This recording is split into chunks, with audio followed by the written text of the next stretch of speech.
Hello दोस्तों, नमस्कार। आप सभी का स्वागत है आपके अपने यूट्यूब चैनल नैतिक एजुकेशन में। दोस्तों, आप देख पा रहे हैं ये मध्य प्रदेश का राजपत्र है। मध्य प्रदेश के राजपत्र के माध्यम से एमपीएसआई की सिलेक्शन प्रोसेस में काफ़ी बदलाव किए गए हैं। इन सभी बदलावों को इस वीडियो के माध्यम से हम समझेंगे कि एमपीएसआई की जो सिलेक्शन प्रोसेस है अब वर्तमान में क्या हो चुकी है। तो ये भर्ती निकट भविष्य में आने वाली है। तो इस प्रक्रिया को यहाँ पे हम समझेंगे। देखते हैं दोस्तों, लिखा हुआ है गृह विभाग, मंत्रालय, वल्लभ भवन, भोपाल। और आगे बढ़ते हैं दोस्तों, जहाँ से यहाँ पर प्रक्रिया समझाई गई है वहाँ से शुरू करेंगे।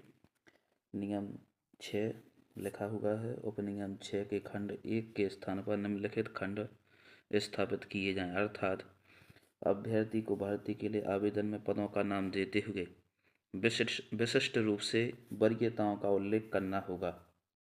केवल ऐसे अभ्यर्थियों के नाम जिन्होंने विनिर्दिष्ट रूप से तकनीकी पदों उपनिरीक्षक, रेडियो, अंगुली चिन्ह, प्रश्नाधीन दस्तावेज, फोटो आरंभ पर भर्ती के लिए सहमति अभिव्यक्त की है तथा जो अनुसूची 3 के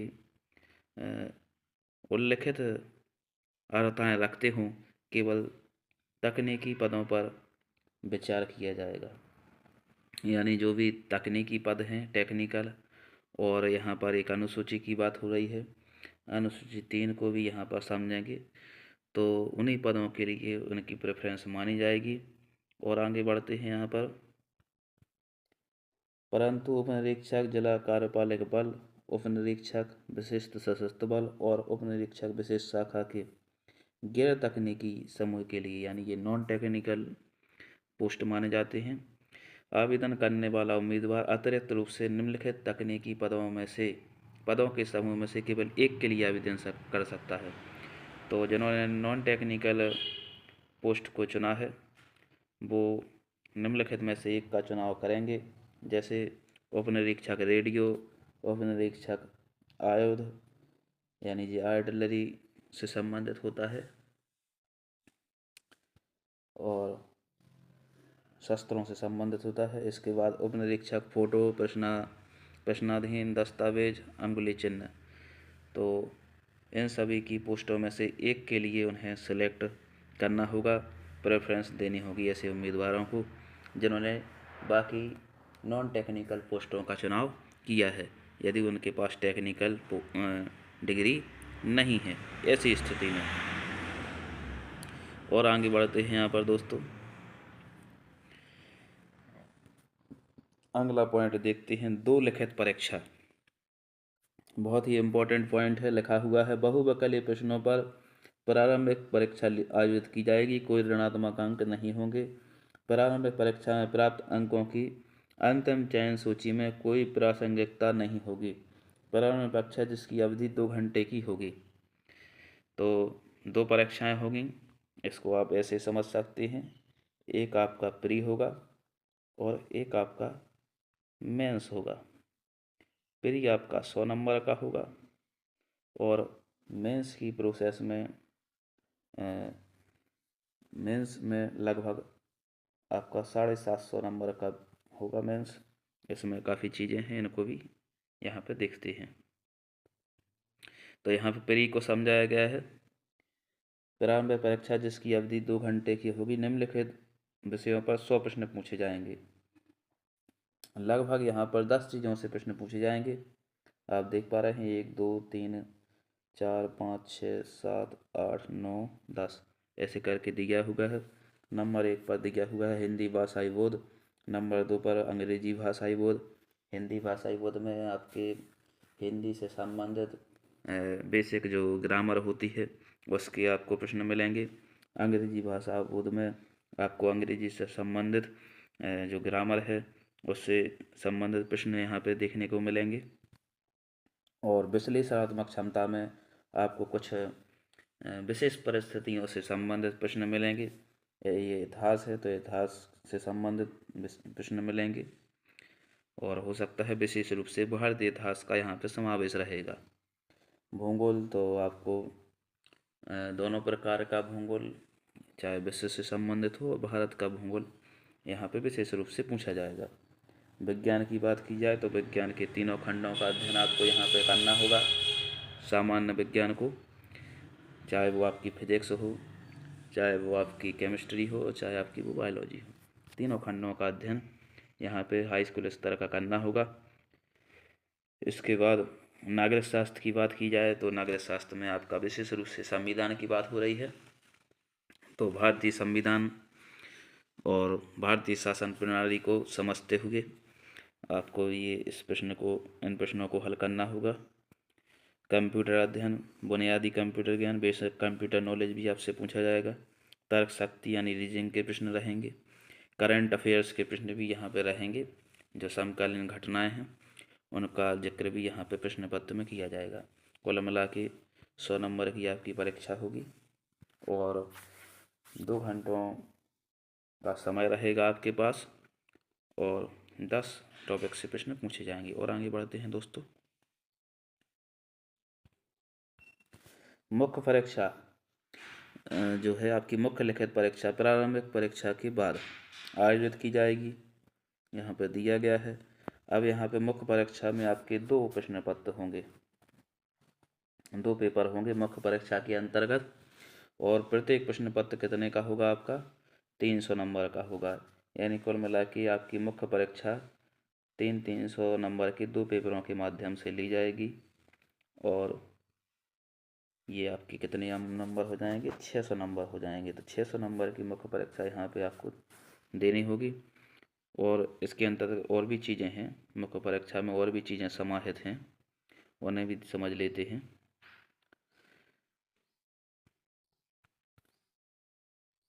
ये लिखा है मुख्य परीक्षा पृथक दिवस पर अधिकतम 300 अंकों की तकनीकी परीक्षा आयोजित की जाएगी। मतलब मुख्य परीक्षा के साथ एक तकनीकी परीक्षा भी ली जाएगी, जो कि टेक्निकल पोस्टें अभी अपन ने ऊपर देखी हुई थी, तो उन सभी के लिए टेक्निकल परीक्षा भी एक साथ आयोजित की जाएगी। तो कुल मिला के 300 की दोनों परीक्षाएं होंगी। और आगे बढ़ते हैं। जिन अभ्यर्थियों ने अनुसूची 3 में यथा विनिर्दिष्ट उपनिरीक्षक, अंगुली चिन्ह, प्रश्न वाचक, दस्तावेज, फोटो के लिए आवेदन किया है, उनकी एक सत्र में तकनीकी परीक्षा ली जाएगी और गणित भौतिकी रसायन विषयों के विज्ञापित पाठ्यक्रम पर आधारित एक प्रश्न पत्र होगा। तो ये टेक्निकल पोस्ट की बात की जा रही है, उनका गणित भौतिकी और रसायन विषय जो भी हैं, और उस समय जो विज्ञापन आएगा उसमें पाठ्यक्रम भी आएगा उसका, तो उससे संबंधित बात यहाँ पे की जा रही है। जिन अभ्यर्थियों ने अनुसूची 3 में यथा निर्दिष्ट उप निरीक्षक रेडियो के लिए आवेदन किया है, उनकी एक सत्र की तकनीकी परीक्षा विज्ञापित पाठ्यक्रम पर आधारित एक प्रश्न पत्र होगा। तो ये टेक्निकल पोस्टों की लगातार जानकारी दी जा रही है, उनसे संबंधित भी यहाँ पर परीक्षा होगी। कुल मिला के मुख्य परीक्षा के अंतर्गत 2 चीज़ें निकल के आ रही हैं। 2 पेपर होंगे मुख्य परीक्षा में, दोनों 300 नंबर के होंगे। 300 नंबर की जो पहली परीक्षा होगी वो आपकी सामान्य अध्ययन की परीक्षा होगी, और इसके बाद जो आपकी दूसरी परीक्षा यहाँ पे जो होगी वो आपकी टेक्निकल पोस्ट वाली होगी। 300 नंबर की परीक्षा ये भी आपकी रहेगी। तो ये टेक्निकल परीक्षा है, आपकी टेक्निकल पोस्ट से संबंधित है। और आगे बढ़ते हैं दोस्तों। हाँ, शारीरिक दक्षता इसके बाद जब होगी तो वो किस प्रकार से होगी ये बताया गया है। शारीरिक दक्षता परीक्षा 100 अंकों का होगा। इसमें आपकी 800 मीटर दौड़ रहेगी, लंबी कूद रहेगी, गोला फेंक रहेगा। दौड़ के मिलेंगे अधिकतम 40 अंक, लंबी कूद के लिए अधिकतम 30 अंक, गोला फेंक के लिए अधिकतम 30 अंक। तो ये जो पैटर्न है आपको पता होगा, इसी प्रकार का पैटर्न अभी MP कांस्टेबल में आपने देखा होगा चल रहा है। तो ये वही प्रक्रिया है पूरी, MP कांस्टेबल से ये पूरी प्रक्रिया ली गई है। उसमें भी इसी प्रकार का पैटर्न रहता है, आपने देखा होगा।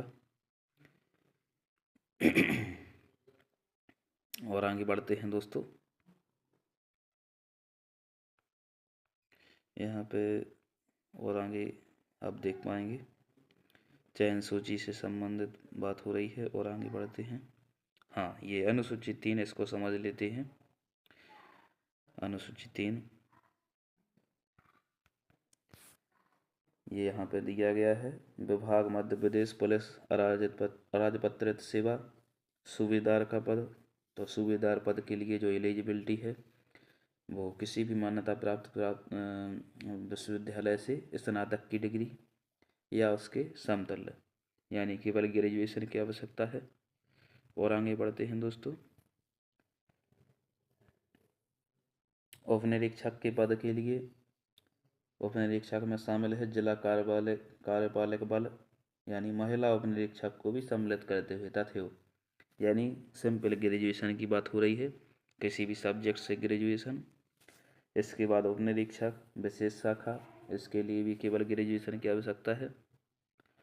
इसके बाद बात की जाए उप निरीक्षक रेडियो, इसके लिए टेक्निकल डिग्री की आवश्यकता है। यहाँ पे देख सकते हैं शासन द्वारा मान्यता प्राप्त किसी भी संस्था से, विश्वविद्यालय से इलेक्ट्रॉनिक्स, इलेक्ट्रिकल, दूरसंचार, सूचना प्रौद्योगिकी, कंप्यूटर साइंस, इंजीनियरिंग में 3 वर्षीय पत्रोपाधि डिप्लोमा पाठ्यक्रम, टेक्निकल डिग्री की बात हो रही है यहाँ पर। और आगे बढ़ते हैं दोस्तों। उप निरीक्षक अंगुली चिन्ह, शासन द्वारा मान्यता प्राप्त विश्वविद्यालय से गणित, भौतिक शास्त्र, रसायन शास्त्र स्नातक की उपाधि। तो ये भी एक टेक्निकल पोस्ट है। इसके लिए भी ये आपका गणित, भौतिकी और रसायन का कॉम्बिनेशन आपका होना चाहिए, जिसे PCM कॉम्बिनेशन भी कहा जाता है, फिजिक्स, केमिस्ट्री, मैथ। तो ये कॉम्बिनेशन आपका स्नातक में होना जरूरी है। और आगे बढ़ते हैं दोस्तों। यहाँ पे उप निरीक्षक प्रश्नाधीन दस्तावेज तथ्य, यानी जो ऊपर दिया गया था उसी के हिसाब से PCM कॉम्बिनेशन की बात हो रही है। उप निरीक्षक फोटो, इसके लिए भी PCM कॉम्बिनेशन होना चाहिए। और इसके बाद उप निरीक्षक आयुध, इसके लिए यहाँ पे देखते हैं मैकेनिकल इंजीनियरिंग में 3 वर्ष का कोर्स। इसके लिए ये शस्त्रों से संबंधित जिम्मेदारी के लिए जो पोस्ट होती है उसकी बात की जा रही है। मैकेनिकल इंजीनियरिंग में कोर्स की डिमांड यहाँ पे की गई है। और आगे बढ़ते हैं। उप निरीक्षक विशेष सशस्त्र बल, तो इसमें सिंपल ग्रेजुएशन है, कोई खास मांग नहीं की गई है। तो इस प्रकार से एलिजिबिलिटी क्राइटेरिया था अलग अलग पोस्ट के हिसाब से जो आपने देखा। और आगे बढ़ते हैं दोस्तों।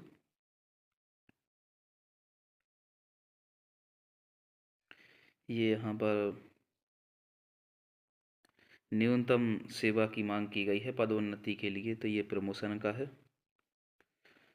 प्रमोशन से संबंधित किस प्रकार से प्रमोशन होगा उसके बारे में यहाँ पे न्यूनतम सेवा मांगी गई है, उसी से संबंधित है। अब यहाँ पे जो बहुत ही महत्वपूर्ण बात है वो है हमारा सिलेबस मुख्य परीक्षा का। देखते हैं दोस्तों और समझने का प्रयास करते हैं। मुख्य परीक्षा का सिलेबस 300 नंबर लिखा है। प्रश्न पत्र प्रथम की बात हो रही है, 2 घंटे का होगा, 300 अंकों का होगा। 2 खंड होंगे। पहले खंड मतलब ये रखा है प्रत्येक खंड 150 अंक प्रत्येक का होगा, यानी 2 खंडों में कुल मिलाकर 300 प्रश्न पूछे जाएंगे और 150 क्वेश्चन आपके दोनों खंडों में होंगे। 150 क्वेश्चंस एक पहले खंड में और 150 दूसरे खंड में होंगे। सबसे महत्वपूर्ण बात क्या रहेगी दोस्तों, गलत उत्तरों के लिए ऋणात्मक अंक होंगे। यहाँ पे आपकी नेगेटिव मार्किंग रहेगी। नेगेटिव मार्किंग से आपको बचना होगा। नेगेटिव मार्किंग यहाँ पे आपको देखने को मिलेगी। वस्तुनिष्ठ प्रकार के प्रश्न पूछे जाएंगे, नेगेटिव मार्किंग रहेगी। सामान्य अध्ययन का पेपर है ये आपका।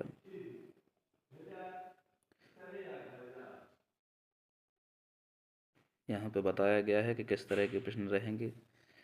दूसरे खंड की बात की जाए तो तर्क शक्ति और डाटा इंटरप्रिटेशन के क्वेश्चन रहेंगे, रीजनिंग की और जनरल मैथ्स से संबंधित जो डाटा होते हैं उनसे संबंधित क्वेश्चंस की यहाँ पे बात हो रही है। और एक पेपर आपका ये पूरा सामान्य अध्ययन का होगा 300 अंकों का, उसको समझ लेते हैं ज़रा यहाँ पे। तो इसमें इतिहास और भारतीय समाज लिखा हुआ है, 150 अंकों का इसमें से पूछा जाएगा आपका।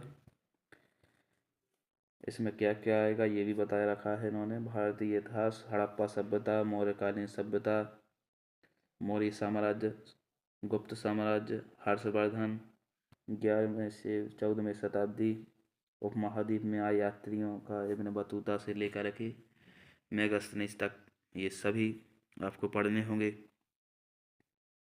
और उनके सामाजिक जीवन के जो विवरण जिन्होंने दिए हैं, भक्ति सूफी परंपराएं, भक्ति आंदोलन में जिन्होंने भी योगदान दिया है, विजयनगर साम्राज्य के बारे में आपको पढ़ना होगा जिसमें हरिहर और बुक्का का जिक्र है, कृष्णदेव राय। और आगे बढ़ते हैं, मुगल साम्राज्य के बारे में आपको संपूर्ण जानकारी यहाँ पे प्राप्त करनी होगी, बाबर से लेकर के बहादुर शाह जफर तक। ईस्ट इंडिया कंपनी के बारे में कैसे आई, क्या इसकी पॉलिसी रही, भारत में उपनिवेशवाद कैसे फैलाया उनने, 1857 की क्रांति यानी विद्रोह, 1857 का विद्रोह यानी ये क्रांति है भारतीयों के लिए। और आगे बढ़ते हैं, औपनिवेशिक नगरीकरण, नगर योजना, महात्मा गांधी, राष्ट्रीय आंदोलन, संविधान का निर्माण। तो ये सभी टॉपिक आपको पढ़ने होंगे। और आगे बढ़ते हैं, स्वतंत्रता के बाद देश के भीतर समेकन और पुनर्गठन, इसको आपको पढ़ना होगा। भारतीय समाज की मुख्य विशेषताएं, भारत की विविधता है, जो भारतीय समाज कई वर्गों में विभाजित है, इन सभी चीज़ों को आपको समझना होगा। और आगे बढ़ते हैं दोस्तों, भारत व मध्य प्रदेश में जनसांख्यिकी यानी जनगणना से संबंधित आंकड़े और मध्य प्रदेश की जनजातियाँ। और आगे बढ़ते हैं दोस्तों,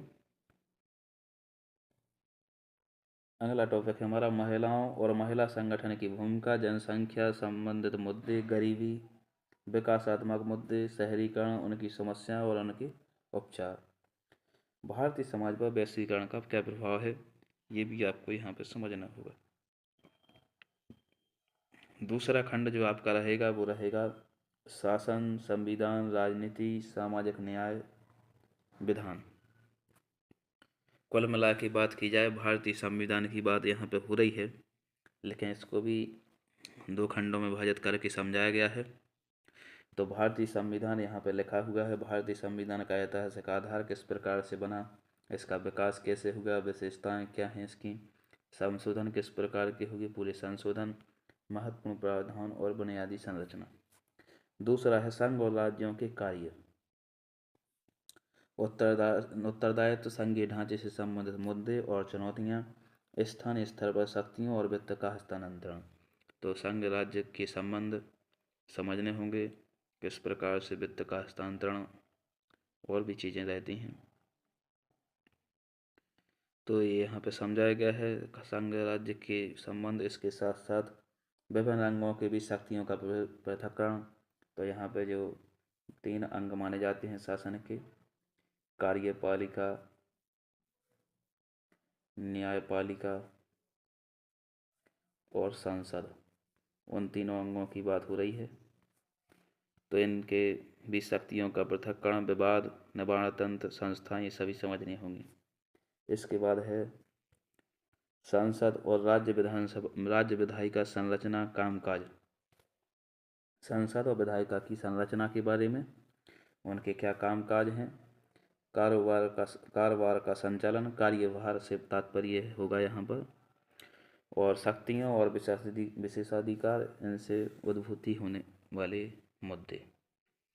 अगला आपका है कार्यपालिका और न्यायपालिका की संरचना, संगठन, कामकाज, सरकार के मंत्रालय, विभाग, दबाव समूह, और औपचारिक अनौपचारिक संघ और राजनीति में उनकी भूमिका।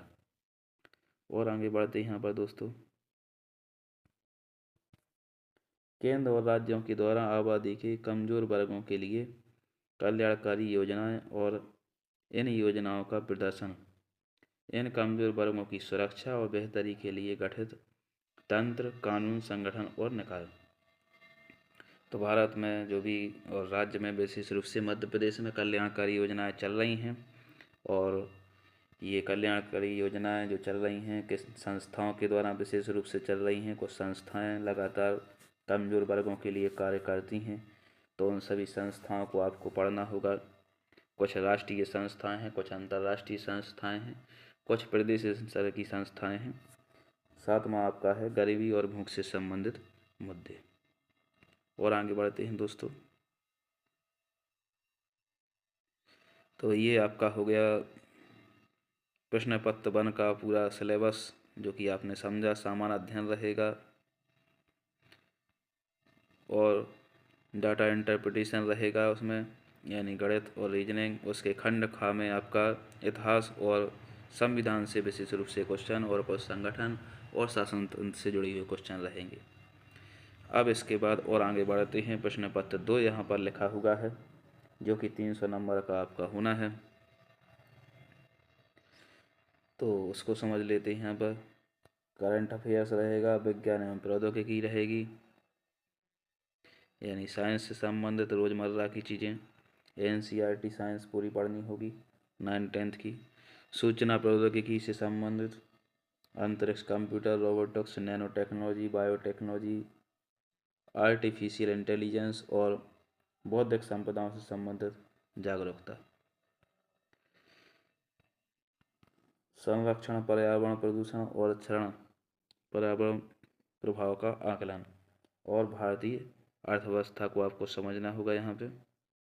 इसके बाद है नवीन तकनीकें, यानी जो साइंस और टेक्नोलॉजी की चीज़ें हैं वो आपको समझनी होंगी। परंपरागत और गैर परंपरागत और नवीकरणीय ऊर्जा के जो स्रोत हैं उनको आपको यहाँ पे समझना होगा। विकास और उग्रवाद के बीच क्या संबंध है वो आपको समझना होगा। आंतरिक सुरक्षा के लिए चुनौती उत्पन्न करने वाले बाह्य, राजकीय एवं गैर राजकीय कारकों की सुरक्षा की चुनौतियों को उत्पन्न करने में भूमिका, ये आपको समझना होगा। संचार नेटवर्क की बात यहाँ पे हो रही है, तो इससे आंतरिक सुरक्षा से संबंधित जो मुद्दे हैं उनको समझना होगा। बाह्य और आंतरिक सुरक्षा के मुद्दे ये समझने होंगे। संगठित अपराध और आतंकवाद के बीच में क्या संबंध है ये समझना होगा। इसी में 2 खंड बनाए गए हैं, तो दूसरा खंड आपका होगा तर्क एवं अंकों पर आधारित। उसको यहाँ पे समझाया गया है किस प्रकार से रहेगा, क्या क्या आएगा। डाटा इंटरप्रिटेशन और रीजनिंग को यहाँ पे समझाया गया है। तो लिखा है आधार संख्याएं और सांख्यिकी, स्टैटिक्स आएगी आपकी, प्रायिकता आएगी, आंकड़ों का प्रबंधन और व्याख्या, यानी पाई चार्ट पर आधारित, ग्राफ चार्ट पर आधारित क्वेश्चंस आपके रहेंगे पेपर में। मध्य, माध्यिका और बहुलक और मानक विचलन के क्वेश्चन रहेंगे। अनुपात, समानुपात, लाभ हानि प्रतिशत, चक्रवृद्धि ब्याज। इसके बाद क्षेत्रमिति, यानी पूरी मेंसुरेशन की यहाँ पे बात हो रही है, उसके क्वेश्चंस आपके रहेंगे। तर्क शक्ति, यानी पूरी रीजनिंग। विशेष रूप से इसमें विश्लेषण क्षमता की बात हो रही है, समस्या समाधान रीजनिंग में ये टॉपिक आपके विशेष रूप से रहने वाले हैं। तो ये रहा आपका सिलेबस दोस्तों, जो कि आपका 2 खंडों में विभाजित था। 300 नंबर के 2 पेपर थे, 600। अब बात की जाती है आपके फिजिकल की। फिजिकल का किस प्रकार से, फिजिकल का हम समझ चुके हैं 100 नंबर का होगा, लेकिन इसमें ये समझाया गया है कि 40 नंबर किस परिस्थिति में आपको मिलेंगे। ये पहले पुरुष का है, और इसके बाद ये महिलाओं के लिए एलिजिबिलिटी, दौड़ में किस प्रकार से 40 मिलेंगी आपको, और लंबी कूद में किस प्रकार से आपको अंक मिलेंगे, गोला फेंक में किस प्रकार से मिलेंगे। तो ये यहाँ पे समझाया गया है, इसको आप देख सकते हैं। एक और महत्वपूर्ण चीज़ दोस्तों, इस संपूर्ण प्रक्रिया में आपका साक्षात्कार भी शामिल है। साक्षात्कार यानी इंटरव्यू भी। इंटरव्यू की प्रक्रिया से आपको गुजरना होगा। लिखा है समिति द्वारा द्वितीय चरण के अभ्यर्थियों का जिन्होंने शारीरिक दक्षता परीक्षण में न्यूनतम अंक अभिप्राप्त किए हैं, व्यक्तिगत साक्षात्कार लिया जाएगा। साक्षात्कार 50 अंकों का होगा। तो शारीरिक दक्षता परीक्षण के बाद आपका साक्षात्कार लिया जाएगा। एक न्यूनतम कट ऑफ अंक निर्धारित किए जाएंगे और उसके बाद आपका साक्षात्कार होगा। तो इस प्रकार से हम इस संपूर्ण प्रक्रिया को समझ चुके हैं और इस पर चर्चा भी कर चुके हैं। ये हमने पहले ही समझ लिया है। क्या योग्यता, क्या एलिजिबिलिटी यहाँ पर दर्शाई गई है। इसके साथ साथ ये जो सिलेबस है ये भी आप देख चुके हो और सिलेबस के बाद यहाँ पर आपका फिजिकल किस प्रकार से होगा इसकी चर्चा यहाँ पर की गई है। तो ये फिजिकल के अंक का विभाजन यहाँ पर दिया गया है और इसके बाद आपका इंग्लिश वर्जन, ये राजपत्र का इंग्लिश वर्जन है आपका। तो निश्चित रूप से दोस्तों ये वीडियो आपके लिए बहुत ही हेल्पफुल रहा होगा और यदि आप हमारे चैनल पर पहली बार विजिट कर रहे हैं तो हमारे चैनल को सब्सक्राइब कर लें दोस्तों। और इस तरह अगर आपका कोई डाउट फिर भी है तो अगले वीडियो के माध्यम से क्लियर करने का हम प्रयास करेंगे। एक बार फिर से इसको समरी के रूप में समझ लेते हैं दोस्तों। आपकी संपूर्ण चयन प्रक्रिया के जो भाग हैं, आपका प्री होगा, प्री के बाद आपका मेंस होगा, प्री आपका 100 नंबर का होगा, मेंस आपका 300 नंबर का होगा,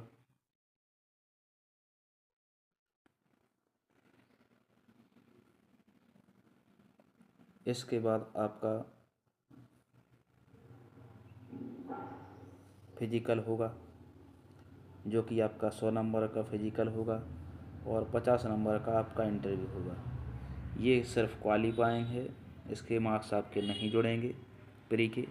ये आपके नंबर जुड़ेंगे 300, 300, 600 और 100, 700 और 50, यानी कुल मिलाकर 750 नंबर जो आपके हैं उसमें से कट ऑफ निर्धारित की जाएगी। तो आज के वीडियो में दोस्तों इतना ही। मिलते हैं अगले वीडियो में। नमस्कार दोस्तों।